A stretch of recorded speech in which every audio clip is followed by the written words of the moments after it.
మండలం జల్లపల్లి గ్రామంలో పయ్యావుల బ్రదర్స్ ఆధ్వర్యంలో ఘనంగా సంక్రాంతి సంబరాలు నిర్వహించారు. సాంప్రదాయ క్రీడలు, ముగ్గుల పోటీలు, తాడులాగుడు, యువకుల కబడ్డీ, రైతుల రాతిదులం పోటీలు నిర్వహించి పల్లెల్లో పండుగ వాతావరణాన్ని ఉల్లాసభరితంగా తీర్చిదిద్దారు. కమిటీ సభ్యులు, గ్రామ ప్రజలు, క్రీడాకారులు పాల్గొని వేడుకలను ఘనంగా చేసుకున్నారు. ఈ కార్యక్రమానికి పయ్యావుల బ్రదర్స్ ప్రత్యేక సహకారం అందించారు.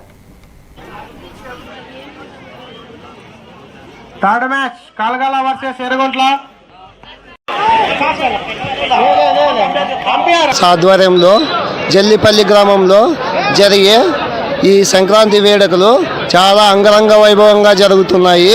ప్రతి సంవత్సరము తెలుగు రాష్ట్రాలకి ముఖ్యమైన పండుగ అయిన సంక్రాంతి రోజున ఈ 3 రోజులు ఒక రన్నింగ్ రేసు, కబడ్డీ, దూలం పోటీలు, డ్రామాలు, కబడ్డీ పోటీలు, చెక్క భజన, ఆర్కెస్ట్రా, ప్లస్ తాడాట, కుర్చీలాట, ముగ్గుల పోటీలు, ఇవన్నీ పూర్వ సాంప్రదాయాలు కొనసాగించాలనే ఆలోచనతో ఈ జల్లిపల్లి ప్రజల ఆధ్వర్యంలో ఈ జరుగుతున్న వేడుకలకు సహకరిస్తున్న